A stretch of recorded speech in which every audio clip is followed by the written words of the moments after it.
Hello guys, இன்னைக்கு நம்ம last episode of fishes good kill அதான் பார்க்க போகிறோம். ஸோ எல்லா எபிசோட்ஸும் கீழே டிஸ்கிரிப்ஷன் பிளேலிஸ்ட்டில் இருக்குது. ஸோ அதை மறக்காமல் full and full check out பண்ணிட்டு அதுக்கப்புறம் இந்த ஃபைனல் எபிசோட்குள்ளே வாங்க. அப்போ தான் உங்களுக்கு எல்லாமே புரியும். சரி, வாங்க வீடியோக்குள்ளே போகலாம். ஸோ லாஸ்ட் எபிசோடில் நம்ம ஜியாவுக்கு ரொம்பவே முடியாமல் ரத்தம் போய் வாயில் அப்படியே வெள்ளை கலரில் நுர வந்துட்டு இருக்கிறத நம்ம பார்த்தோம். பக்கத்தில் ஜியான் வந்து ரொம்பவே பதறிக்கிட்டு இருந்தால அப்போ ஜியாவோட கையில மஞ்சுவோட போன் ஆல்ரெடி இருந்துட்டு இருந்துச்சு. அந்த நேரத்துல ஜெனியும் ரொம்பவே சிரிச்சிட்டு இருந்தா. அதாவது ஜெனிக்குள்ள இருக்கிற அந்த ஹவுரி வந்து சிரிச்சுக்கிட்டு இருந்தா. இப்போ ஜியான் வந்து டக்குன்னு திரும்பி பார்த்தா அங்க இருக்கிற ஹவுரிய காணோம், அதாவது ஜெனிய காணோம். ஸோ இங்க ஜியா வந்து ரொம்ப துடிச்சிட்டு இருக்க, இவனுக்கு என்ன பண்ணன்னு தெரியல. அப்ப இவனுக்கு ஒரு கால் வருது, ஓகேவா? ஸோ இவனோட போனுக்கு வர்ற காலை இவன் அட்டன் பண்ணி பேசினா அங்க காகாவோட வாய்ஸ் கேக்குது. என்ன அப்படின்னா, ஜியாவை சீக்கிரம் இங்க எடுத்துட்டு வா, குயிக்கா எடுத்துட்டு வா, எவ்வளவு சீக்கிரம் முடியுமோ அவ்வளவு சீக்கிரம் எடுத்துட்டு வா, இங்க நான் வந்து நிறைய மந்திரம் பண்ண வேண்டியது இருக்கு, அவளை எவ்வளவு சீக்கிரம் எடுத்துட்டு வரையோ அப்பதான் காப்பாற்ற முடியும் அப்படின்னு சொல்லிட்டு அவளுடைய குரல் கேக்குது. ஆனா இங்க பார்த்தனா ஜியா வந்து படுத்திருக்கால முடியாம அவன் என்ன சொல்றான்னா, அதை நம்பாத, அது நம்பாத, இது உன்னை ஏமாத்துறதுக்கான சதி, நீ என்னைய நம்பு, என்னை அங்க கூட்டு போனேன்னா நான் செத்துருவேன் அப்படின்னு சொல்லிட்டு ஜியா சொல்றா. இங்க காகா வந்துட்டு இல்ல அவளை கூட்டுவா, இதுதான் உண்மை அப்படின்னு அவ சொல்றா. இங்க நடுவுல இருக்கிற ஜியானுக்கு என்ன நடக்குதுன்னே புரியல. ஏன்னா அவன் இது வரைக்கும் காங்காவை நேர்ல பார்த்ததே கிடையாது. இப்ப அவன் காங்காவை நம்ப போறானா இல்ல ஜியாவை நம்ப போறானா, இதுல யார் சொல்றது உண்மை அப்படிங்கிறது அவனுக்கே வந்து இன்னும் ஒண்ணுமே புரியல. சோ இப்ப கட் பண்ணா ஸ்கூலோடைய மெடிக்கல் ரூம்ல ஜியா வந்து படுத்துட்டு இருக்கா. இப்போ வந்து பார்த்தா அவன் அகைன் நார்மலான ஒரு யூனிஃபார்ம் போட்டு படுத்துட்டு இருக்கா. அவளை சுத்தி ஜெனி, ஜியான், அதுக்கப்புறமா படிப்ஸ் எல்லாருமே நிக்கிறாங்க. உடனே ஜியாவை எழுப்புறாங்க. அவ எந்திரிச்சு பயப்படுறா, எங்க இருக்கான்னு அவளுக்கு ஒண்ணுமே புரியல. அப்ப அவங்க என்ன சொல்றாங்கன்னா, பயப்படாத ஜியா, எல்லாமே முடிஞ்சிருச்சு, நீ இப்ப சந்தோஷமா ரிலாக்ஸா இருக்கலாம் அப்படின்னு சொல்றாங்க. ஆனா இவ வந்து ஜெனியை பார்த்து ரொம்பவே பயப்படுறா. ஏன்னா ஜெனி உருவத்துல இருக்கிற அந்த ஹவுரி தான். பட் ஆனா ஜெனியை தானே அவளை வந்துட்டு கையில அந்த கயிறை அவுத்து விட்டு கீழே அவளை சாகடிக்க பார்த்தது. ஸோ ஜெனியை பார்த்து அவ ரொம்பவே பயந்து போக, அதுக்கு ஜெனி சொல்றா, எனக்கு புரியுது நீ வந்து என்னை பார்த்து ஏன் பயப்படுறேன்னு, ஆனா அது நான் இல்லை ஜியா, உனக்கே தெரியும்ல, எனக்குள்ள இருக்கிற அந்த ஒரு ஆவிதான் என்ன அப்படி பண்ண வச்சுச்சு, ஆனா எனக்கு அப்படி ஒரு இன்டென்ஷனே கிடையாது உன்னைய கொல்லணும்னு அப்படின்னு சொல்லிட்டு அவ வந்து மன்னிப்பு கேட்கிறா. ஜியா வந்து ரொம்பவே பதறிக்கிட்டு இருக்க. அதுக்கு வந்து படிப்ஸ் என்ன சொல்றான்னா, என்னோட அக்கா எல்லாமே சரி பண்ணிட்டாங்க, நீ மறந்துட்ட, இப்போ உனக்கு எதுவுமே ஞாபகம் இல்லையா, கடைசியில் என்னாச்சுன்னு அப்படின்னு சொல்லிட்டு கேட்டுட்டு இருக்காங்க எல்லாருமே. இவளுக்கு ஒண்ணுமே புரியல. அப்ப எல்லாமே உண்மையாவே முடிஞ்சிருச்சா அப்படின்னு சொல்லிட்டு அவ யோசிக்கிறா. இப்ப கட் பண்ணா எல்லாருமே எப்போ உட்கார்ந்துட்டு இருக்கிற அந்த படியில தான் உட்கார்ந்துட்டு இருக்காங்க. ஜியா ரொம்பவே பதட்டமா இருக்க. நீ இன்னுமே நாங்க சொல்றத நம்பவே மாட்டேற, நீ வேணா போனை எடுத்து பாருடி, போனை பாருடி, பாரு, சந்தோஷமா பாரு, பாரு எங்க போனை பாரு, எங்க போன்ல எல்லாம் ஏதாவது கிரிகா ஆப் இருக்கா பாரு, எல்லாமே அன்இன்ஸ்டால் பண்ணியாச்சு, உன் போன்லயும் அன்இன்ஸ்டால் பண்ணியாச்சு, அவ்வளவுதான், நம்ம அந்த பிரச்சனையில இருந்து வெளியே வந்துட்டோம் அப்படின்னு சொல்ல. அப்பதான் ஜியாக்கு வந்து ஒரு நிம்மதியா ஆகுது. இருந்தாலும் ஒரு வாட்டி செக் பண்ணி பார்க்கலாம்னு சொல்லிட்டு அவளோட போனை எடுத்து கிரிகா ஆப் இருக்கான்னு சொல்லி பாக்குறா. ஆனா அங்க இல்ல. அப்பாடா, அப்ப உண்மையாவே நம்ம அதுல இருந்து வெளியில வந்துட்டோமா, இதுல இருந்து தப்பிச்சிட்டோமா அப்படின்னு சொல்லிட்டு அவளுக்கு இப்ப ரொம்பவே சந்தோஷமா இருக்கு. இப்போ எல்லாருமே வந்து சரி வாங்க கிளாஸ்க்கு போகலாம் அப்படின்னு சொல்லிட்டு படிக்கட்டு வந்து ஏறி வந்துட்டு இருக்காங்க. அப்போ வந்துட்டு கேஷுவலாக வந்துட்டு நம்ம ஜியான் சொல்கிறான், அடுத்து நம்ம கொண்டாட போகிற பிறந்தநாள் யாரோடது அப்படின்னு சொல்லிட்டு இருக்க. உடனே டக்குன்னு வந்து படிப்ஸும் ஜியானும் அவன் வந்து போட்டி போட்டுக்கிட்டு ஜியாவோட பிறந்தநாள் தான் அப்படின்னு சொல்ல. அதுக்கு வந்து ஜெனி சொல்கிறா, என் பிறந்த நாள்லாம் யார் ஞாபகம் வச்சிருப்பா, சரி சரி ஜியா நீ தான் லக்கி அப்படின்னு சொல்லிட்டு அவ போயிட்டு இருக்கா. உடனே ஜியாவும் சும்மா சிரிச்சுட்டே அது வந்துட்டு இருக்கா. அதுக்கு படிச்சு சொல்றேன், எனக்கு ஜியான் பிறந்த நாள் கூட தெரியாதுப்பா, எனக்கு வந்துட்டு ஜியா பிறந்த நாள் மட்டும்தான் தெரியும். ஆனா ஜெனியோட பிறந்தநாள் இந்த வருஷம் கடைசியில வரும்னு நினைக்கிறேன், கரெக்டா அப்படின்னு சொல்லிட்டு அவங்க அப்படியே பேசிட்டு இருக்காங்க. இப்போ அவங்க 3 பேரும் முன்னாடி போயிட்டு இருக்கா. பின்னாடி இப்ப வந்து நம்ம ஜியா வந்துகிட்டு இருக்கா. ஜியா வந்து நகராம அப்படியே அந்த இடத்த வெறிச்சு பார்த்துட்டு இருக்கா. என்னாச்சு ஜியா அப்படின்னு சொல்லிட்டு இவங்க எல்லாரும் கேக்குறாங்க. அதுக்கு ஜியா என்ன சொல்றான்னா, இங்க இருக்கிற இந்த மல்டிமீடியா ரூம், இந்த ரூம் வந்து கெட்டப்பட்டுட்டு தானே இருந்துச்சு, உள்ள கூட போகக்கூடாதுன்னு விரல் கம்பி எல்லாம் போட்டிருந்தாங்களே, ஆனா அப்படின்னு சொல்லிட்டு அவன் முழிச்சிட்டு இருக்க. அதுக்கு ஜெனி எல்லாருமே வந்து என்ன சொல்றாங்கன்னா, நீ என்ன மறந்துட்டியா ஜியா, அதை கெட்டி முடிச்சிட்டாங்க, அதை கூடவா நீ மறந்துட்ட அப்படின்னு சொல்லிட்டு அவங்க எல்லாரும் கேக்குறாங்க. கெட்டி முடிச்சிட்டாங்களா, அதுக்குள்ளேயவா, ஆனா நம்ம இந்த ஸ்கூலுக்கு வந்தப்போ இதை வந்து கெட்ட போறது இல்லை, இந்த கன்ஸ்ட்ரக்ஷன் அப்படியே கைவிட போறதா சொல்லி தானே கேள்விப்பட்டோம், ஆனா இந்த பிரச்சனைக்கும் இன்னைக்குள்ள எப்படி அதுக்குள்ள எவ்வளவு சீக்கிரமா இதெல்லாம் கட்டி விட்ட முடியும் அப்படின்னு சொல்லிட்டு அவளுக்கு ஒரு செகண்ட் டவுட் வருது.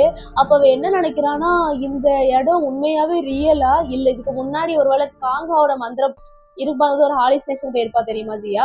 ஸோ அந்த மாதிரி இப்போ மறுபடியும் இந்த பேய் நம்மளை ஏதாவது ஹாலிஸ்னேஷனுக்குள்ள கூட்டு வந்திருக்கான்னு ஜியாக்கு ஒரு பயம் வருது. எதுக்கும் செக் பண்ணி பார்ப்பேன் அப்படின்னு சொல்லிட்டு வேகமா வந்து அந்த ஜன்னலுக்கு வெளியே தலையை விட்டா அந்த பக்கம் ஆப்போசிட்ல இன்னொரு ஜியா தெரியுறா. அப்படியே நிமிந்து பாப்பாலாம், எல்லா ஜன்னலையும் வரிசையா ஜியா தான் தெரியுறா. இதுலயே ஜியாக்கு தெளிவா தெரியுது, ஆஹா இந்த ஹவுரி பேய் நம்மளை வந்து ஒரு ஹாலிஸ்னேஷனுக்குள்ள கூட்டு வந்து நம்மளை போட்டு தள்ள பாக்குது, இதை விட்டு வெளியே போயே ஆகணும் அப்படின்னு சொல்லிட்டு அவ உள்ள திரும்பி பார்க்க இப்ப அந்த 3 பேரையும் காணோம். ஒரு கிளாஸ் ரூம்குள்ள போறா. அந்த கிளாஸ் ரூம்ல யாருமே இல்லை, எங்க போனாங்க எல்லாரும், இப்ப நான் எப்படி இதுல இருந்து வெளியில வருது அப்படின்னு சொல்லிட்டு அவ யோசிச்சுட்டு இருக்கும் போதே திடீர்னு பார்த்தா அவ கையில இருக்கிற அந்த மஞ்சுவோட போன் ஒரு மாதிரி கிராக் ஆற மாதிரி அவளுக்கு தெரியுது. டக்குன்னு கட் பண்ணா இப்போ வேற ஒரு ட்ரெஸ்ல, அதாவது இப்போ ரியல் என்ன ட்ரெஸ் போட்டிருக்கான் அந்த மாதிரி ஒரு ட்ரெஸ்ல அதே ஹாலுசினேஷனுக்குள்ள வேற ஒரு இடத்துல இருக்கா. அப்படியே அவ இருந்துட்டு இருக்க திடீர்னு பார்த்தா ஜெனி வந்து அவளுடைய தோள்பட்டையை பிடிச்சு அப்படியே கீழே தள்ளுறா. இதனால ரியல் லைஃப்ல இருக்கிற நம்ம ஜியா இருக்கால, அவளுக்கு வந்துட்டு ரொம்பவே முடியாம இருக்கு. பக்கத்துல ஜியான் வந்து கையில அந்த காங்கா ஹஸ்பண்ட் கொடுத்த காம்பஸ் தான் வச்சிட்டு இருக்கான். அந்த கையில இருக்கிற அந்த காம்பஸுமே ரொம்பவே வேகமா டிக்கி டிக்கி டிக்கின்னு அடிச்சிட்டு இருக்கு. பார்த்தா இவங்க ஒரு கேப்ல போய்கிட்டு இருக்காங்க. அந்த டிரைவர் கேட்கிறாரு, எப்பா இந்த பொண்ணு நல்லா தான் இருக்காளா, ஏன்பா இப்படி ஆகுறா அப்படின்னு சொல்லிட்டு கேட்டுட்டு இருக்க. அதுக்கு நம்ம ஜியான் வந்து இல்ல அவ நல்லா தான் இருக்கா, கொஞ்சம் வேகமா ஹாஸ்பிட்டல் கூட்டு போனோம் அதனாலதான் அப்படின்னு சொல்லிட்டு இருக்கான். ஆனா இவர் ரொம்ப ஷேக் ஆயிட்டு இருக்க, எங்க அவருக்கு ஏதாவது சந்தேகம் எதுவும் பண்றாரோ அப்படின்னு சொல்லிட்டு அவன் வந்து பயந்துட்டு இருக்கான். கடைசியில அவங்க வந்து அந்த ரீச் ஆயிடுறாங்க அந்த இடத்துக்கு. உடனே ஜியான் வந்து சரி இதுக்கப்புறம் நான் பாத்துக்கிறேன் சார் அப்படின்னு சொல்லிட்டு ஜியாவை தோள்பட்டையில போட்டு அவன் அப்படியே கார்ல இருந்து இறங்கி கூட்டு போறான். இப்பதான் நம்ம கிட்ட பிளாஷ்பேக்ல காட்டுறாங்க எப்படி வந்து ஜியான் வந்து இந்த ஜியாவை நம்பினானா இல்ல அப்படின்னா காங்காவை நம்பினானா. ஃபர்ஸ்ட் அவ கீழே விழுந்திருக்கிறப்போ அந்த காங்காட்டன்னு ஒரு கால் வந்துருச்சுல அப்படிங்கறத நமக்கு காட்டுறாங்க. என்ன அப்படின்னா காங்கா வந்து சொல்லிட்டு இருந்தாலே அவளுக்கு கூட்டு வாப்பதான் காப்பாற்ற முடியும்னு, இந்த பக்கம் ஜியா சொல்லிட்டு இருந்தா அவங்க கூட்டு போனேன்னா நான் செத்துருவேன் அப்படின்னு சொல்லிட்டு இவன் என்ன பண்ணிருக்கான், காங்கா ஹஸ்பண்ட் கொடுத்து அந்த காம்பஸ் இருக்குல்ல அதை எடுத்து அவன் அந்த காங்கா பேசிட்டு இருக்கால அந்த போன் கிட்ட வைக்கிறான். பார்த்தா பெருசா அடிக்கவே இல்லை டிக்குன்னு. ஆனா ஜியா பேசிட்டு இருக்காள், அவகிட்ட கொண்டு போனாலே அடிக்குது. இதுலயே தெரியுது அவ உடம்புக்குள்ள இருந்துட்டு அந்த ஆவிதான் ஜியாவை கூட்டு போக கூடாதுன்னு இப்படி போய் சொல்லுது. சோ நமக்கு இந்த போன்ல வர காங்கா தான் உண்மை, நம்ம அவகிட்டதான் நம்ம ஜியாவை கூட்டு போகணும் அப்படின்னு சொல்லிட்டு தான் இவன் கூட்டு வந்திருக்கான். சோ இந்த பிளாஷ்பேக் நமக்கு காட்டுறாங்க. போன் பண்ணி காங்கா கிட்ட நாங்க வந்துட்டோம், இப்ப உள்ள வந்துட்டு இருக்கோம், எந்த பக்கம் நான் வர்றது எனக்கு பாதையே தெரியல அப்படின்னு சொல்லிட்டு இருக்கேன். அதுக்கு காங்கா சொல்றேன், இங்க ரொம்ப வேகமா காத்தடிக்குது, எல்லாமே அந்த பேய் பண்ற வேலைதான், இருந்தாலும் நான் வந்து ஒரு லைட் ஒண்ணு எரிய வச்சு தீப்பந்தத்தை வச்சு நான் மேல அனுப்புறேன், அந்த வெளிச்சத்தை பார்த்து நீ கூட்டு வந்துரு, ஒரு காம்பவுண்ட் செவுரு இருக்கும் அதுக்கு இந்த பக்கமா தான் நான் நிக்கிறேன் அப்படின்னு அவ சொல்லிட்டு ஒவ்வொன்னா அவ வந்து வெளிச்சத்துக்காக அவ வந்து அந்த தீய பொருத்தி அதுல இருந்து மேல அனுப்புறா. ஆனா இந்த காத்துல அது அணைஞ்சு போகுது, இவளுக்கு என்ன பண்றதுன்னே தெரியல. இன்னொரு பக்கம் இவனோட போன்ல அரைகுறையா இருக்கிற நெட்வொர்க் வச்சுட்டு ஏதோ ஒரு நேவிகேஷன் காட்ட அந்த இடத்துக்கு இப்ப ஜியாவை கூட்டு வந்துடுறான். இந்த இடம் தானே காட்டுது இந்த போன்ல அப்படின்னு சொல்லிட்டு ஜியாவை படுக்க வச்சுட்டு ஆனா காம்பவுண்ட் செவரே காணுமே அப்படின்னு சொல்லிட்டு இவன் பார்த்துட்டு இருக்க. திடீர்னு பார்த்தா ஒரு பள்ளத்தாக்கு மாதிரி இருக்கு, அவன் அதுல அப்படியே விழுக போற நேரத்துல தொங்கிட்டு இருக்கான். உடனே ஜியா வந்து சிரிக்கிறா, என்ன அப்படின்னா அந்த பேய் பண்ணிட்டு இருக்கிற வேலைதான் இவனை கரெக்டான டெஸ்டினேஷனுக்கு போக விடாம. அது மட்டும் இல்லாம அந்த ஹாலிசினேஷன் வேர்ல்டுக்குள்ள ஜியாவை ஃபேஸ ஃபுல்லா அப்படியே அழுத்தி கிட்டத்தட்ட கொல்ல போற நிலைமையில வச்சுக்கிட்டு இருக்கா அந்த ஜெனி வேற. இப்போ ரியல் வேர்ல்டுல இங்க ஜியான் வந்து அந்த பள்ளத்தாக்கு மாதிரி இருக்கு, அதுல அப்படியே தொங்கிட்டு இருக்க. திடீர்னு பார்த்தா ஜெனியோட உருவம் இருக்குல்ல அந்த பாடி, அது வந்து அப்படியே சிரிக்குது, அந்த பேய் வந்து அது வழியா பேசுது. நீ நினைக்கிற மாதிரி ஒன்னும் இந்த ஜியாவெல்லாம் காப்பாற்ற முடியாது, இந்த ஆப்போட ரூல் படி அவ சாகதாண்டா போறா, நீயும் சாகதான் போறாங்க விழுந்து அப்படின்னு சொல்லிட்டு இருக்க, சிரிச்சிட்டு இருக்க. இங்க ஜியானுக்கு வந்து ஒண்ணுமே புரியல, எப்படியாச்சும் மேல ஏற ட்ரை பண்றான். அங்க ஒரு சின்ன மரம் மாதிரி இருக்கு, குட்டி மரம், அதை வந்து பிடிச்சி ஏற ட்ரை பண்ணா அவனுக்கு அப்படியே ஸ்லிப் ஆயிட்டே இருக்கு. இன்னொரு பக்கம் திரும்பி பார்க்கும்போது கீழே தூரமா ஒரு சின்ன இடத்துல இருந்து ஒரு வெளிச்சம் மேல வந்துட்டு இருக்கு, வேற யாரும் இல்ல காங்கா தான். அவ பொருத்தி மேல அனுப்புறத ஒரு வழியா ஜியான் பார்த்துட்டான். இப்போ அவனுக்கு எங்க கூட்டு போகணும்னு தெரிஞ்சிருச்சு. சோ நான் ஜியாவை கண்டிப்பா சாக விட மாட்டேன், ஓடி அங்கிட்டு அப்படின்னு சொல்லிட்டு அந்த பேயை திட்டிட்டு கஷ்டப்பட்டு அவன் எப்படியோ மேல ஏறி வந்துடுறான் ஜியா கிட்ட வந்து நீ சொல்றான், நீ என்னைய உலகத்திலேயே நீ தான் ரொம்ப முக்கியமான ஆளு, நீ வந்து என்னுடைய உசுரை காப்பாத்திருக்க, கண்டிப்பா இந்த பிரச்சனையில இருந்து நம்ம 2 பேருமே வெளியே வருவோம், உன்னை சாக விட மாட்டேன் அப்படின்னு சொல்லிட்டு இப்ப ஜியாவை மறுபடியும் கூட்டு போகிறான். எப்படியோ ஒரு வழியா காக்கா கிட்ட கூட்டு வந்துட்டான் ஜியான்னு. வந்துட்டு என்ன சொல்றா அப்படின்னா, ஜியா இன்னும் உயிரோட தான் இருக்கா, எனக்கு எப்படியாச்சும் அவளை வந்து காப்பாத்துங்க ப்ளீஸ் அப்படின்னு சொல்லிட்டு கெஞ்சிட்டு இருக்க. காக்கா வந்து வேகமா ஜியாவை உள்ள கூட்டு போய் படுக்க வைக்கிறா. படுக்க வச்சு இப்போ ஜியாவோட கையில அந்த மஞ்சுவோட போன் இருக்குல்ல, இப்போ அதை எடுக்கணும். ஸோ இவ கையை வச்சு டேரக்டா எடுக்க முடியாது. ஸோ ஒரு மந்திர சணல் கயிறால அவ கையை கட்டி ஒரு இழுக்க அந்த போன் வந்து அவ கையை விட்டு கீழே விழுந்துருது. சரி ஓகே அப்படின்னு சொல்லிட்டு இப்போ அந்த போனை எடுத்து அங்க வச்சு சில பல இடத்துல வந்து ஒரு மாதிரி தீயெல்லாம் பொருத்தி மந்திரங்கள் எல்லாம் வந்து சொல்ல ஆரம்பிச்சு, இப்போ அந்த மந்திரம் ஒரு அம்பு மாதிரி இருக்கு அவளுடைய அதை வச்சு அந்த போனை அப்படியே ஒரு குத்தி உடைக்கிறா. இதை குத்தி உடைச்ச உடனே இப்போ இந்த பிரச்சனை எல்லாம் சால்வ் ஆயிரும் அப்படின்னு சொல்லிட்டு, ஸோ இதை குத்தி உடைச்சிட்டு அப்பாடா எல்லாம் முடிஞ்சிருச்சு அப்படின்னு சொல்லிட்டு இப்பதான் காங்காக்கு ஒரு நிம்மதியா இருக்கு. சரின்னு சொல்லிட்டு அப்படியே திரும்பி பார்த்தா ஜியா வந்து இன்னுமே ரொம்பவே துடிச்சுக்கிட்டு இருக்கா. இவளுக்கு புரியவே இல்லை என்ன நடக்குது இங்க, நான் தான் இந்த போனை உடைச்சிட்டு நேரத்துக்கு எல்லாமே நின்றுக்கணுமே, எதுக்காக இன்னுமே வந்து இவளுக்கு இதாயிட்டு இருக்கே தெரியலையே அப்படின்னு சொல்லிட்டு அவ யோசிச்சுட்டு இருக்கா. இன்னொரு பக்கம் ஹாலுசினேஷன் வேர்ல்டுக்குள்ள நம்ம ஜியாவுடைய கழுத்துல ஜெனி வந்து கத்திய வச்சு லைட்டா அப்படியே கீறிக்கிட்டு இருக்கிறத காட்டுறாங்க. இப்ப திடீர்னு பார்த்தா அந்த ஜெனியோடைய மேல ஒரு அம்பு வந்து பாயுது. வேற யாரும் இல்ல, நம்ம காங்கா தான். அவங்களால வந்துட்டு அந்த ஹாலுசினேஷன் வேர்ல்டுக்குள்ள ஒரு முகமுடி போட்டு வர முடியல, இதுக்கு முன்னாடி எபிசோட்ல பார்த்திருப்போம். ஸோ அதே மாதிரி ஒரு முகமுடியை போட்டு உள்ள வந்து நம்ம ஜியாவை காப்பாத்துறாங்க. காப்பாத்திட்டு ஜியா கிட்ட என்ன மன்னிச்சிரு ஜியா, நான் வந்து தப்பான ஒரு இதை சொல்லிட்டேன் போல, ஆக்சுவலி நம்ம நினைச்சோம் அந்த போன் தானே, ஆனா அந்த போன் வந்து இந்த பிரச்சனையை உருவாக்கல, இன்னொரு போன் அந்த இன்னொருத்தி இருக்கால ஹவுரி, அவ கடைசி நேரத்துல செத்து போறப்போ ஒரு போன்ல ஏதோ விஷ்மேக் பண்ணிருக்கான், அந்த போன் தான் ரெட் போன் போல. ஸோ நான் இருக்கிற அந்த என்னுடைய முக்கியமான அந்த அம்பை அந்த போன்ல குத்தி நான் வேஸ்ட் பண்ணிட்டேன் அப்படின்னு சொல்லிட்டு அவன் சொல்லிட்டு இருக்கேன். அப்போ இதுல இருந்து வெளியில வர்றதுக்கு ஒரு வழி இல்லையா அப்படின்னு சொல்லிட்டு ஜியா பயப்படுறா. இல்ல நீ பயப்படாத, கண்டிப்பா ஒரு வழி இருக்கு அப்படின்னு சொல்லிட்டு அவன் சொல்லிட்டு இருக்கா. இப்போ வேற வழியே இல்லை, நம்ம எவ்வளவு நேரம் உள்ள இருக்கோமோ அவ்வளவு தூரம் நம்மளுக்கு டேஞ்சர் அப்படின்னு சொல்லிட்டு இருக்கா காங்கா. சரின்னு சொல்லிட்டு இவங்க 2 பேரும் எந்திரிச்சு இதுல இருந்து தப்பிக்கிறதுக்கு என்ன பண்ணன்னு தெரியாம ஓடிக்கிட்டு இருக்காங்க. இப்போ நம்ம புதுசா ஒரு கதவை உருவாக்கி தான் வெளியில போற மாதிரி இருக்கும் அப்படின்னு சொல்லிட்டு காங்கா சொல்லிட்டு இருக்க. திடீர்னு பார்த்தா ஃப்ரண்ட்ல ஒரு உருவம் தெரியுது, வேற யாரும் இல்ல மஞ்சு தான். பட் இதுக்கு முன்னாடி மஞ்சுவோட உருவத்தை இவங்க பார்க்கும் போது அவளோட கழுத்துல ஒரு பெரிய வெட்டு இருக்கும், ஏன்னா அப்படிதான் அவ செத்திருப்பா. பட் இப்போ இருக்கிற நம்ம மஞ்சு நார்மலா நிக்கிறா, அவளோட கழுத்துல எந்த ஒரு வெட்டுமே இல்லை. இதை பார்த்த உடனே நம்ம காங்காக்கு என்ன புரிய வருதுன்னா, நம்ம போனை உடைச்சப்போ மஞ்சுடைய கேர்ஸ் அவளுடைய சாபம் வந்து விடுவிக்கப்பட்டிருக்கு, ஏன்னா அது மஞ்சுவோட போனு. ஸோ அவளுடைய கழுத்துல இருக்கிற அந்த காயமும் இப்போ மறைஞ்சு போச்சு. இப்போ மஞ்சு வந்து ஒரு பியூர் சோல் மாதிரி ஆயிட்டா. அதாவது இந்த லூப்ல இங்கேயே மாட்டிக்கிட்டு இருக்காம அவளால வந்து அவளோட ஆத்மா வந்து நல்லபடியா சாந்தி அடிக்கணும்னு வச்சுக்கலாம், மற்றபடி உயிர் பொழைச்சலாம் ஒன்றும் வர முடியாது. ஸோ இதை பார்த்து காங்காக்கு இப்போ என்ன புரியுதுன்னா, அப்போ நம்மளோட ஹவுரியோட ஃபோன்ல தான் ப்ராப்ளம் கன்ஃபார்மே ஆயிடுச்சு. ஸோ ஹவுரியோட ஃபோன்ல இருக்கிறத உடைச்சா மட்டும்தான் இது மொத்தமா நிற்கும், இந்த மஞ்சு எந்த தப்புமே பண்ணல போல அப்படின்னு சொல்லிட்டு அவளுக்கு புரிய வருது. அதே தான் நம்மளோட ஜியாக்கும் புரியுது. இதனாலதான் வந்து மஞ்சு ஒவ்வொரு வாட்டியும் வந்துட்டு இவங்களுக்கு ஹெல்ப் பண்ண ட்ரை பண்ணியிருக்கா. ஒரு வாட்டி மண்ணுக்கடியில இருக்கிற அந்த யூனிஃபார்ம் அந்த துணியெல்லாம் கை காட்டியிருப்பாள்ல, கையை நீட்டி, அப்ப கூட அவ எதுக்கு நம்மளுக்கு கையை காட்டினா, அந்த போட்டோவை காட்டினா, ஹெல்ப் பண்ண ட்ரை பண்றான்லாம் நம்ம ஜியாவுக்கு டவுட் வந்திருக்கும். அது வந்து வேற யாரும் இல்லை, மஞ்சு தான் வந்து ஃபுல்லா ஹெல்ப் பண்ணியிருக்கா. ஜியாவை வந்து இந்த இதுல இருந்து வெளியில வரணும், அவளுமே இந்த கர்ஸ்ல இருந்து வெளியில வரணும். ஹவுரி வந்து அது ரொம்பவே வந்து பெரிய தப்பு பண்ணியிருக்கான்னு நம்ம மஞ்சுக்கும் தெரியும், ஃப்ரெண்டாவே இருந்தாலும். ஸோ அவள் வந்து ஹெல்ப் பண்ணுறதுக்கு தான் இவ்வளோ நாளாக வந்து ஆவியா இருந்துமே ஹெல்ப் பண்ணிட்டு இருந்திருக்கா. ஸோ இதை பார்த்து இவங்க 2 பேருக்கு இப்போ தான் கிளியரா புரியுது. இப்போ மஞ்சு என்ன பண்றா அப்படின்னா, கைய நேரா அப்படியே வந்து அவளோட லெஃப்ட் சைடை காட்டுறா. இவங்களும் என்ன பக்கம் காட்டுறா அப்படின்னு சொல்லிட்டு திரும்பி பாக்குறாங்க. அந்த மல்டிமீடியா ரூம் தான், அது ஒரு லேப் தான். இதுக்கு முன்னாடி ஹவுரி வந்து இந்த ஒரு ரூம்குள்ள இருந்துட்டு தான் அந்த விஷயம் மேக் பண்ணியிருப்பா. இந்த உள்ள இருக்கிற கம்ப்யூட்டர் தான் இந்த கிரிகோ ஆப்பையும் உருவாக்கியிருப்பா. ஸோ அந்த பக்கமாக தான் இப்போ மஞ்சு காட்ட. ஸோ அவ வந்து இப்போ ஹவுரியோட போன் எங்க இருக்குன்னு காட்டுறா போல அப்படின்னு சொல்லிட்டு டக்குன்னு காங்கா என்ன சொல்றாங்கன்னா, இது ஒன்னாலதான் முடியும், அவ வந்து உனக்கு ஹெல்ப் பண்றா, ஸோ நீ போய் எடுத்துதான் ஆகணும் அப்படின்னு சொல்றாங்க. அது மட்டும் இல்லாம அந்த முகமுடியை நீ கையில வச்சுக்கோ, இதை ஃபேஸ்ல போட்டு நீ எப்படியாச்சும் அந்த ரூம்குள்ள போயிரு, உன்னைய வந்து யாராலையும் டக்குன்னு டிடெக்ட் பண்ண முடியாது அப்படின்னு சொல்லிட்டு அதை கொடுக்குறாங்க. இன்னொரு பக்கம் காகா வந்து சில மந்திரங்கள்லாம் பண்ணிட்டு இருக்காங்க. அவங்களோட கையை வந்து கிழிச்சு அந்த ரத்தத்தை வந்து அப்படியே அந்த மஞ்சுவோட போன்ல அப்படியே விட்டு இன்னொரு இதை வச்சுலாம் கெட்டி ஏதோ பண்ணிட்டு இருக்காங்க. இந்த பக்கம் வந்துட்டு நம்ம ஹவுரி என்ன பண்றா அப்படின்னா அந்த இடத்துக்கு வந்துடுறா. ஆனா இப்போ மஞ்சு வந்து என்ன பண்றான்னா டிஸ்ட்ராக்ட் பண்றா ஹவுரிய. ஏய் ஹவுரி, நம்ம 2 பேரும் போய் வெளியே போயிட்டு வரலாமா அப்படின்னு சொல்லிட்டு. அதுக்கு ஹௌரி வந்து அப்படி ஷாக்கா பாக்குறா, என்ன இவளுடைய கழுத்துல இருக்கிற அந்த ரத்தத்தெல்லாம் காணுமே அப்படின்னு சொல்லிட்டு. ஓ, நீ விடுவிக்கப்பட்டுட்டியா உன் சாபத்துல இருந்து அப்படின்னு சொல்லிட்டு கேட்க.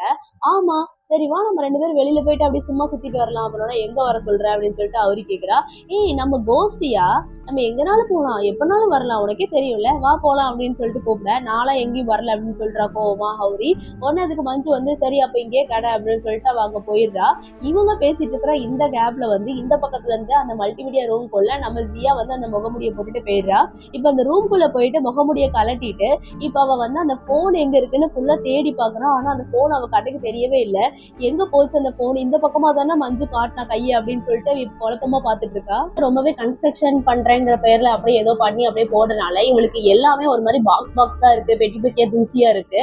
ஸோ அதை அப்படியே எல்லாத்தையும் தள்ளிட்டு பார்க்கும்போது அங்க ஒரு டோர் இருக்கு. அந்த டோருக்குள்ளதான் அந்த சர்வர் எல்லாம் வச்சிருப்பாங்கல்ல, அது அந்த இடம். ஸோ ஆக்சுவலா அந்த இடத்துக்குள்ளதானே ஹௌரி வந்து போயிட்டு ஆஃப் பண்ண ட்ரை பண்ணுவான் மொத்த சர்வரையும், அந்த கிரிகா ஆப்பை ஃபுல்லா ஆஃப் பண்றதுக்கு. அந்த நேரத்துல தானே அந்த எல்லா ஸ்கிரீன்லயும் வந்து மஞ்சுவோட ஃபேஸ் தெரியும்ல. ஸோ அந்த ரூம் தான் அது. ஸோ அந்த ரூம்குள்ள இவளால போக முடியல, ஃபுல்லா லாக் ஆயிருக்கு. உடனே ஒரு ஸ்டீல் சேரை எடுத்து அதை உட்காந்து அடின்னு அடிக்கிறா. அடிக்கும் போது அவ கையில வந்து ரத்தம் வேற வருது. இருந்தாலும் பரவாயில்லன்னு அடிச்சிடுறா. அவ ஒரு பக்கம் அடிச்சு அந்த கதவை வந்து லைட்டா அப்படி திறக்க ட்ரை பண்றா. ஆனா அவள் ரொம்ப டைட்டா இருக்கு. இங்க இன்னொரு பக்கம் பாத்தீங்கன்னா அந்த மஞ்சு வந்துட்டு அந்த ஹௌரி கூட தான் போய்கிட்டு இருக்கா. ஹௌரி வந்து கேக்குறா, திடீர்னு மஞ்சு கைய பிடிச்சிட்டு, ஆமா உன் மேல ஒரு மாதிரி ஒரு ஷாமனோட ஸ்மெல் வருது, ஆனா அது எங்க அம்மாவோட ஸ்மெல்லும் கிடையாது அப்படின்னு சொல்லிட்டு ஒரு மாதிரி நோட் பண்ணி கேட்க. அப்பதான் நமக்கு காட்டுறாங்க மஞ்சு உருவத்துல வந்து ஹௌரி டிஸ்ட்ராக்ட் பண்ண ட்ரை பண்ணிட்டு இருக்கிறது. இப்போ அதாவது ஃபர்ஸ்ட் மஞ்சு வந்து கையை காட்டிட்டு மல்டிமீடியாவை காட்டிட்டு அவ போயிட்டா. ஆனா இப்போ வந்து ஹௌரியை இவ்வளவு நேரம் டிஸ்ட்ராக்ட் பண்ணிட்டு இருக்க யார் அப்படின்னா வேற யாரும் இல்ல, காங்கா தான் உருவத்தை மாத்தி வந்து இப்படி பண்ணிட்டு இருந்திருக்காங்க. இப்ப மாட்டிக்கிட்டாங்க. இன்னொரு பக்கம் அதே மாதிரி இங்க இவன் மல்டிமீடியாவோட அந்த சர்வர் ரூம் ட்ரை பண்ணிட்டு இருந்தால திடீர்னு பார்த்தா பின்னாடி அந்த ஜெனியோட உருவம் தெரியுது. பிடிச்சு நம்ம ஜியாவோடைய நெத்திய அதாவது தலையை அப்படியே அந்த டங்குன்னு மண்டையிலே நல்லா அடிச்சு விட்டுருது.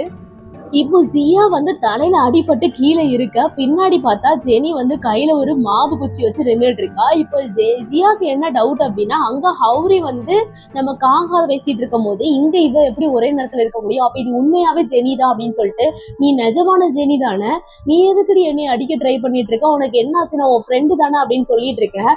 அதுக்கு அந்த ஜெனி சொல்றா, என்ன நினைச்சிட்டு இருக்க, என்னை பார்த்தா நான் முட்டாள் மாதிரி தெரியுதா அப்படின்னு சொல்லிட்டு ரொம்பவே பேட் வேர்ட்ல திட்டுறா. அது மட்டும் இல்லாம என்ன சொல்றா அப்படின்னா, நீங்க என்ன எப்பவுமே ஒதுக்கிதான் வச்சிருக்கீங்க, அது மட்டும் இல்லாம நான் வந்து ஒன் சைடா அவனை லவ் பண்றது தெரிஞ்சு நீயும் அவனும் ஒன்னா தானே சுத்திட்டு இருந்திருக்கீங்க, அதை கூட நீ என்கிட்ட மறைச்சிருக்க. நான் தான் உன்கிட்ட நான் ஒன் சைடா லவ் பண்றதை கூட மறைக்காம சொல்லிட்டு இருந்திருக்கேன். நான் தான் ஒரு அடி முட்டாள். எப்ப பார்த்தாலும் உன்னை பொறுத்த வரைக்கும் நீ தான் எல்லாரையும் காப்பாத்துற மாதிரி எல்லாருக்கும் தெரியணும், நல்ல பொண்ணு மாதிரி தெரியணும்னு நல்லாவே நடிக்கிற.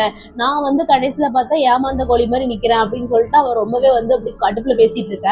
அப்படி பேசிட்டு இருக்கும் போதே நம்ம ஜியாவை வந்து அங்க இங்க அடிக்க வரா. எப்படியும் ஜியா தப்பிச்சு ஒரு டேபிளுக்கு அடியில படுத்துட்டு இப்ப என்ன சொல்றா அப்படின்னா, நீ நினைக்கிற மாதிரி கிடையாது, எனக்கு வேற வழி இல்லை ஜியா, அதனாலதான் உன்னை என்னால கான்டாக்ட் பண்ண முடியல, உன்னை நாங்க அவாய்ட் எல்லாம் பண்ணல அப்படின்னு சொல்லிட்டு இருக்க.